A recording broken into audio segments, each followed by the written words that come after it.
Hello everyone, and let's talk about the brand new 3.0 Endgame. So, Endgame really, for me, seems a little bit kind of broken right now, and the biggest problem with the Endgame, it's not really the lack of content, because we kind of expect this at the start of an expansion. We've got, what, 4 level 60 HM flashpoints, 2 level 60 story mode ops to do, and 2 level 60 hard mode ops to do currently.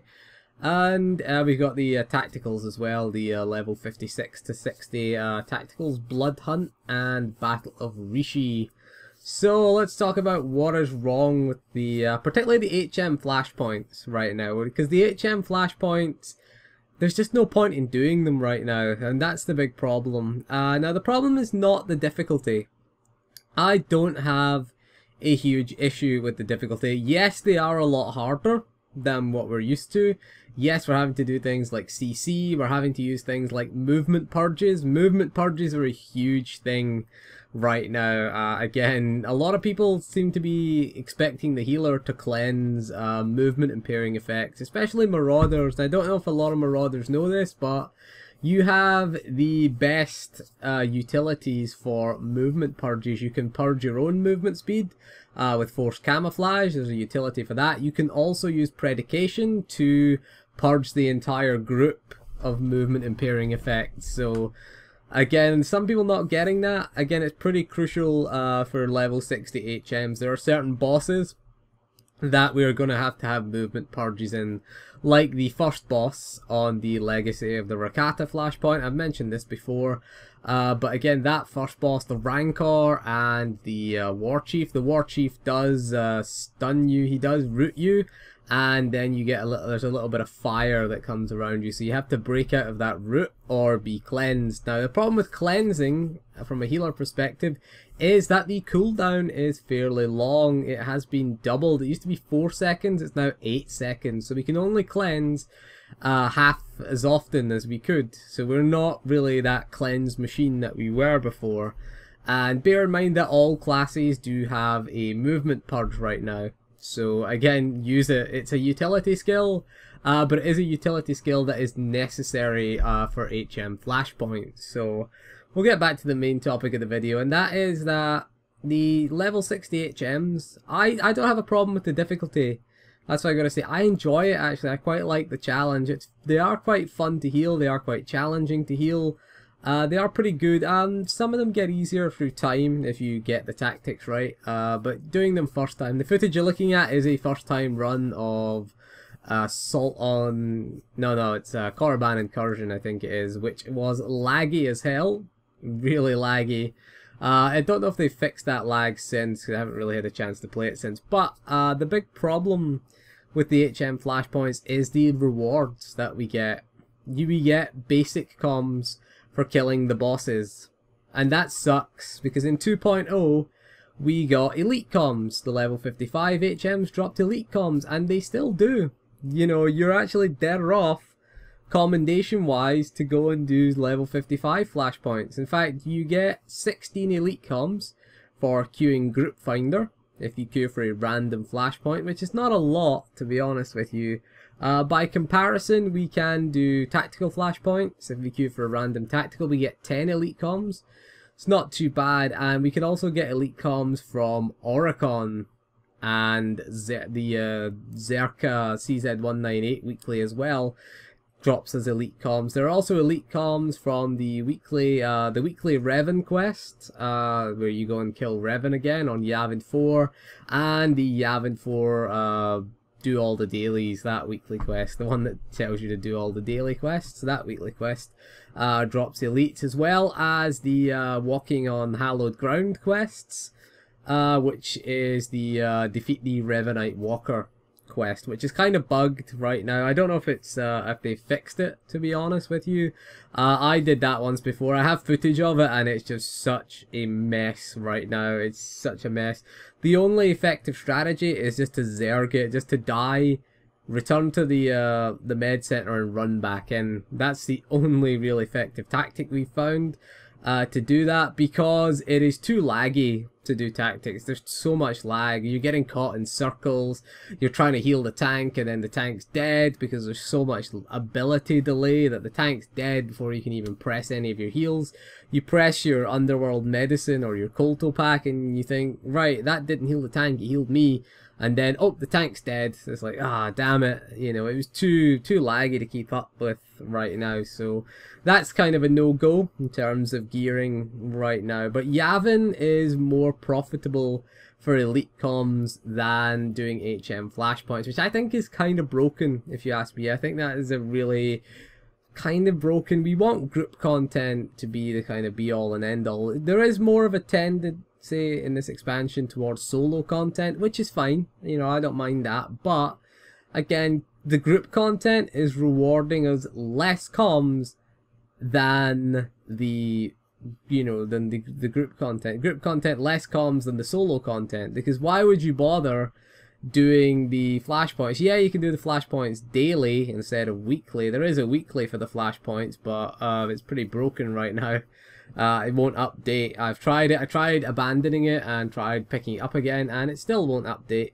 I haven't tried it this week though after the patch, so hopefully that's fixed, because I did a few of them and it still said 0 out of 3. There's also a weekly for tactical flashpoints as well. Again, you can do that. But the big problem with this is you're just gonna go to Yavin to get your elite comms. And then you're going to go do the level 55, either story mode or hard mode ops to get your elite comms. Story mode 16 man still drops 6 elite comms per boss and 4 ultimate comms.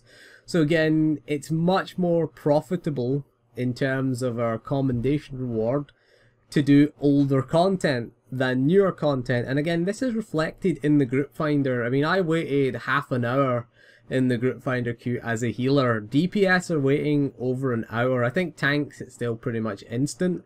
But yeah, nobody really wants to tank these things right now. Nobody really wants to heal them either. Apparently there's a real shortage of healers, especially since they nerfed the healing. Oh, we are having to do some insane things just to keep our tanks alive. We're like, this is inefficient. We would never think of doing this, but we're doing things again just to keep that tank alive, just to keep those DPS alive. Now, a lot of DPS seem to be in the mindset of keeping their old set bonuses. Now, I personally don't like this, to be honest with you. I am pretty much against this, especially underworld things. You really shouldn't be keeping the underworld armorings for the set bonus. People are saying, oh, but it's like 8% on my Ravage. Yeah, but you're dying so quickly that it's not worth it. I mean, I've seen DPS just fall flat on their faces a few seconds into the fight because they get hit by one thing and they don't have enough HP. They don't have enough armor rating. That's the big problem. If you got 180, it's probably fine in HM flashpoints. 180 set bonus, Dreadforge set bonus, and the 186, the old Nightmare set bonuses, they're fine. Okay, they're fine, but honestly, just get 186 armorings. That's my opinion if you're using 168, because that 8% bonus is worth nothing if you're dead. That 8% damage bonus, I'm just picking on the Marauder again because I've seen Marauders die in seconds. That 8% bonus is nothing if you're dead, and it's also nothing if I'm spending, you know, a good chunk of my energy healing you. You know, if I'm having to take healing away from the tank and I'm then running out of energy because I'm struggling to heal the DPS because they're taking so much damage. Again, bear in mind that those set bonuses and those armorings are designed for you at level 55. They're designed for content at level 55. They're designed for the damage that you'll take at level 55. There is a reason why you get 178 gear while leveling. You get 178 armorings. That is, I think it's the minimum requirement actually is 178. So 180 set bonus, Dreadforge set bonus is fine. But I would suggest ditching those Underworld. I've seen people with Arcanian even 162 set bonuses. You know, 4-piece set bonuses, that's 4 armorings. Bear in mind that your armor value is going to be very low, so your survivability is going to be pretty much non-existent. You're going to take a lot more damage because the armoring does increase your armor rating, and armor rating is quite important at this because we're at a new level cap, so we're at the base level gear. So these mobs are designed around us being in 178 and 186 gear. That's why they're hitting us so hard. And bear in mind, healing has been nerfed, so you're actually doing your group a disservice just to do a little bit more damage. I don't think so. The set bonus that you want to be going for is the 192. That should be your aim. 192. Maybe even, you know, keeping 180 is fine. It's fine for story mode ops as well. It's fine for that, but I would personally just ditch the 168 set bonus. It's probably not worth it anymore because we're going to take so much more damage and make the healer's life a little bit harder. So that's some of the mistakes that I think people are making. It's a new expansion, it's a new day, it's a new game, it's time to move on, time to leave all that old stuff behind and re-gear.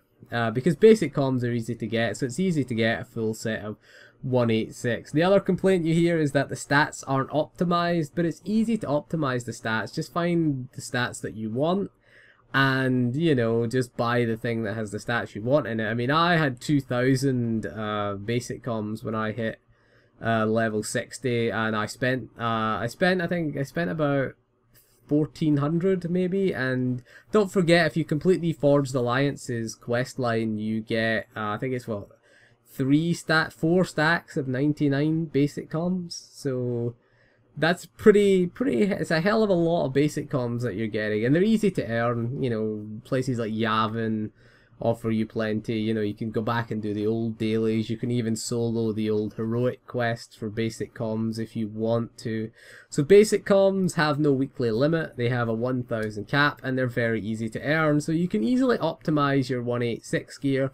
Although why you'd want to really spend a lot of time optimizing your 186 gear, I don't really see the point, because it is just the entry level gear for ops. The gear you really want to focus on is the 192 and the 198. Those are the kind of tiers that we're aiming at here. This is the big thing that we're aiming at. And the other thing I don't like is the 6-piece set bonus now. That's the other big thing. We'll talk about that in our gearing video though. We'll do a little gearing video for level 60. Talk a little bit about that in that video. So yeah, I mean, a lot of problems with this. I would like to see especially things like the bonus boss and the flashpoints, which are pretty tough. The only purpose that the bonus bosses serve is running up a repair bill right now, because you get 200 credits for defeating the bonus boss and 2 basic comms. Not worth it. I mean, there's quests on Yavin that give you 5 basic comms. Go do one of them. It's much easier, much quicker, much better. You'll get more credits as well. I think you get 7k credits instead of 200 credits. So the bonus bosses aren't worth it. I mean, if the bonus bosses were similar to the bonus bosses of the level 55 flashpoints and gave you a 192 piece and a couple of elite comms, then fair enough, we maybe would do them. You know, 2 elite comms is probably worth it. The other big problem with these is, again, we can hit the elite comm cap fairly easily by doing level 55 content. Elite comms are still capped at 200 per week, so once we've hit the cap, there is no incentive whatsoever to go into these flashpoints. We can't really hit the ultimate comm cap because the weekly quest for the ops at level 55 now only awards basic comms now, which as it should be. That's really as it should be, but the bosses are still dropping 6 elites and 4 ultimates. So ultimate comms are still tough to get. You can still get them from doing 16-man ops though, so at least you can get them from that. You can get them from doing the weekly ops quest for the new ops. Temple of Sacrifice and the Ravagers is the new ops. So again, I don't know about this end game, to be honest. It does feel quite barren, really. There's only really Rishi dailies. I don't see the point in doing them because we seem to hit our rep cap really quickly. Like day 1, you hit your rep cap for Rishi fairly quickly. It's not the same with Yavin though. Yavin you have to do some dailies, so there's a reason to go there and do some dailies. It would be nice to get more Rishi dailies, would be nice, because the Rishi dailies are kind of spread out and they're really quite annoying. You can get good companion gear. You get a 192, I think it's a 192 offhand, I think you can get from one of the dailies for doing the Forged Alliances story. you get a 192 main hand. No, I think it's the main hand. It's the main hand from Rishi, and you get the offhand, I think, from Yavin. I'm pretty sure it's a quest on Yavin that nets you an offhand for your companion, which again is pretty nice. I think it's when you get to Yavin, you get an offhand when you do the first story quest. I think you get the offhand. You can also get a main hand from doing the Revan weekly. You can go kill Revan by yourself, or, well, with your allies, with all the NPC allies, every week for some elite comms and a 192 companion main hand weapon. We should point out that it is only equipable by your companion, and it's not moddable apart from the color crystals. So again, you can't just go strip out the mods and get yourself a 192 main hand. No, they're not going to do that to you. Not going to make it that easy for you to get a weapon, but 186 is fairly cheap. If you want a 186 main hand, I got a barrel 186 what was it, advanced reflex barrel 36 for 50k on the GTN. For some reason the hilts seem very expensive, but the barrels are fairly cheap. I mean, I paid like 100k for a skill one and 50k for a reflex one, so they're fairly cheap on GTN, at least on the Red Eclipse they are. So I don't know what it's like on your server, so have a look on the GTN. Just look for a barrel that's level 58 to 60. That's the criteria, because you can use them at level 58 if you don't buy them from the Yavin gear vendor. So that is all for this video. I don't like the new endgame, if I'm honest with you. I don't like the way the reward system works. I would like to get out of Dread Fortress and Dread Palace. That was my biggest thing. Is like, we're still doing those ops for stuff these days. It's really annoying. So thank you for joining me for this video, and I'll see you soon, and goodbye.